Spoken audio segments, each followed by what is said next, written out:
When I'm working with clients, I tell them something very similar to this. I'll tell you what I say in a second. Yes, when I'm working with clients, I can see this in their chart. I can see this in their energy and their soul energy. And I can see why they were born with this disorder.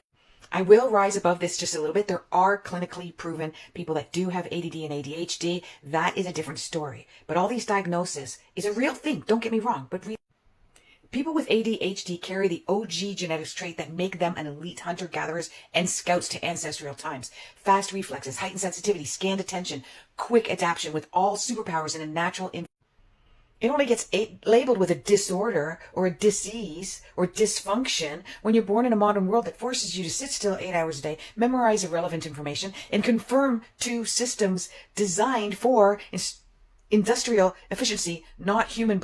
ADHD isn't the problem. The environment is.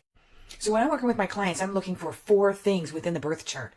There's many, actually, but there's a key 4 ones. So the first one is whether you've got Aries, Gemini, or Sagittarius in your chart. Not just your sun sign, guys. The other one is if you've got the planet Uranus, or Uranus, however you want to say it, beside, square, conjunct is beside, or opposition of any minor planet in your chart. The personal planet. A lot of first house and ninth house activity, and a Mars-Pluto connection. But you know what I tell them?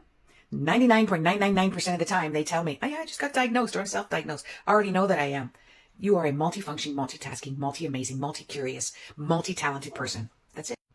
And if you don't keep that flow, if you don't multitask, if you aren't multi-talented, if you don't multi-flow, if you're not multi-curious and quench those curiosities, one of the greatest lessons or advice that I give people is don't get upset with yourself when you got 10, 20 projects going on at the same time and you don't even finish half of them. Because once your curiosity is quenched, move on. That's the hunter-gatherer way. Are any of you guys like this? Are you ADHD? Because you got a superpower.